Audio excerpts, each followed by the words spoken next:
Alors, cette semaine, alors on va se promener entre la mort et la vie.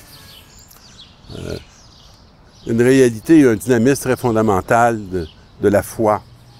Dieu n'a pas fait la mort. Bon, ben, pas Dieu qui nous fait mourir. Il faut être sûr que l'action de Dieu est toujours dans le même sens. Il nous fait vivre. Hein? Mais il ne se réjouit pas de voir mourir les êtres vivants. Il les a créés pour qu'ils subsistent. Et ce qui naît dans le monde est bienfaisant et l'on n'y trouve pas le poison qui fait mourir. Et là, le poison, là, il va le situer dans un endroit très précis. Hein? C'est quoi? La mort est entrée dans le monde par la jalousie du démon. Alors, le poison, c'est le démon. Et ceux qui se rangent dans son parti en font l'expérience. Alors, ça, je pense que c'est un constat qui est renversant, mais lui ne nous abandonne pas. C'est pas parce que nous, on l'abandonne, mais nous, on l'abandonne. Alors, on ne peut pas avoir le fruit de son esprit. Hein? Alors, on va faire l'expérience de la mort, mais c'est pas du tout parce que lui a voulu cette réalité-là.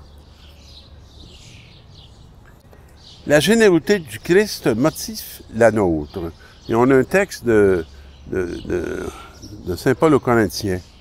Alors, puisque vous avez reçu largement tous les dons, la foi, la parole et la connaissance de Dieu, cette ardeur et cet amour que vous tenez de nous, que votre geste de générosité soit large. Alors, soyez pas parcimonieux. Donnez pas juste un petit peu. Bon. Puis, soyez capable de partager abondamment votre foi, votre lumière, pour que les hommes éclairés puissent se retrouver en même place. Alors, vous connaissez la générosité de Jésus-Christ.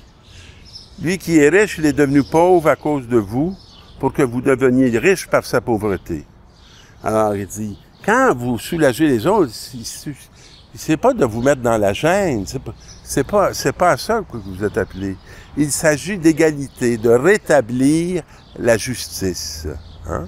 En cette occasion, ce que vous avez en trop compensera ce qu'ils ont en moins. Et là, pour qu'un jour, ce qu'ils auront en trop, leur foi, compense pour ce qui vous a manqué à vous. Et la justice va se rétablir.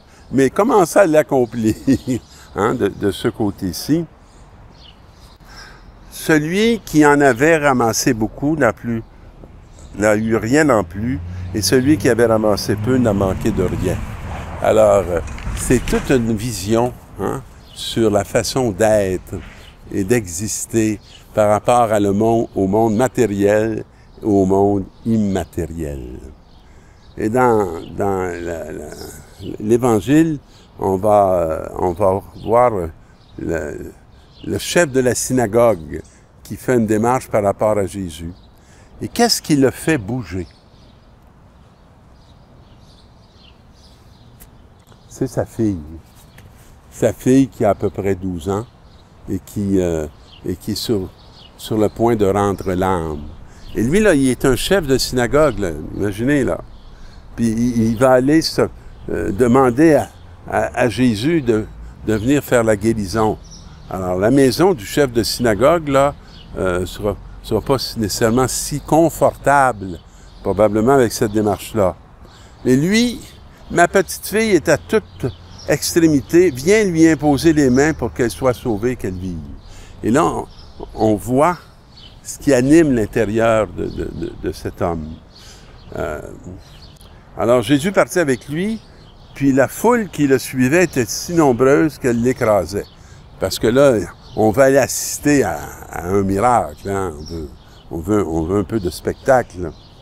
Et là, chemin faisant, il y a une femme qui, elle, a des pertes de sang depuis 12 ans. Alors, et là, ben, il faut comprendre que comme étant en perte de sang depuis 12 ans, elle est supposée d'être jamais sortie de chez eux, d'avoir jamais touché à personne, parce qu'elle est impure, est considérée comme impure. Et cette femme, elle a fait toutes sortes de démarches pour être guéri, mais ça n'a pas marché. Ça lui a coûté une fortune, ça n'a pas marché. Alors, elle se dit, si je parviens à toucher seulement son vêtement, je serai sauvée. Alors, voyez-vous, c'est un peu une pratique un peu magique dans sa tête. Puis, alors, elle va arriver par en arrière. Puis, elle va toucher son vêtement. Alors, Jésus, là, il s'en va chez Isaïe. En chemin faisant, il y a ça qui s'ajoute. Et là, il dit, il se retourne dans la foule et il demande, qui a touché mes vêtements? Parce qu'il l'avait demandé aux apôtres, mais il dit, avec tout ce monde-là, comment tu veux qu'on sache qui a touché ton vêtement? Et là, ses disciples lui répondaient, tu vois bien la foule qui t'écrase et tu demandes qui m'a touché. Alors, mais lui, regardant tout autour pour voir ce qu'il avait fait, ce geste, et la femme craintive et tremblante, sachant que ce qui lui était arrivé, vint se jeter à ses pieds et lui dit toute la vérité. Mais elle a franchi un interdit. Elle a touché. Puis c'était interdit de toucher à cause de son... Et là, dans le fond, Jésus va se mettre en relation. Il va mettre à la lumière ce qu'elle a fait. Puis, ma fille, ta foi t'a sauvée. Et là, on passe du monde de la loi au monde de la foi. C'est un des passages que nous fait faire ce texte-là. Et là, mais qu'est-ce qui va se passer? Il va dire, va en paix et sois guéri. Fait qu'elle ne se sentira plus coupable. Elle ne se jugera plus. Elle ne se condamnera plus. Et le centre de sa vie, ça ne sera plus la loi, mais ça va être la relation avec le Christ. Et comme il parlait encore, des gens arrivent de la maison de Jaïr pour annoncer à celui-ci, ta fille vient de mourir. Bon. À quoi bon déranger encore le maire? Je suis pas sûr qu'ils souhaitent qu'il aille dans la maison, là, parce que ça sera pas bon pour leur synagogue avec la poursuite de tous les scribes contre Jésus, puis alors ça risque de se transférer sur la synagogue, puis ceux qui appartiennent à la synagogue, puis etc. Et là, Jésus dit, ne crains pas, crois seulement. Alors donc, il interpelle la dimension de la foi.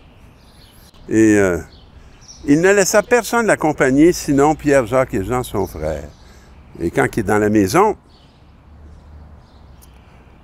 il entre, puis il dit, pourquoi cette agitation et ces pleurs? L'enfant n'est pas mort, elle dort. Mais on se moquait de lui. On se moquait de lui. Alors, il met tout le monde dehors et prend avec lui père, mère de l'enfant et ceux qui l'accompagnent. Et c'est comme une communauté chrétienne fondée sur la foi dans le Père, en Dieu.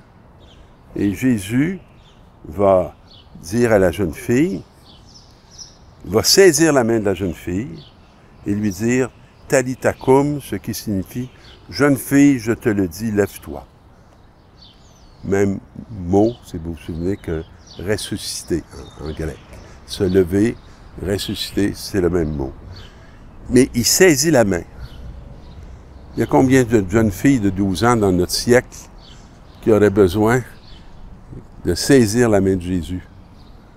Parce que devant leur réalité de devenir femme, avec l'arrivée de ce que vous savez, de ce qui arrive à peu près à 12 ans, alors elles ont besoin de passer de la peur à la confiance. Elle avait 12 ans. Ils en furent complètement bouleversés, mais Jésus leur recommanda avec insistance que personne ne le sache, puis il leur dit de la faire manger. Est-ce qu'on fait manger notre jeune monde dans nos sociétés? Est-ce qu'ils sont nourris du pain de l'Eucharistie pour être vivants dans leur corps et leur réalité d'enfants de Dieu? Amen.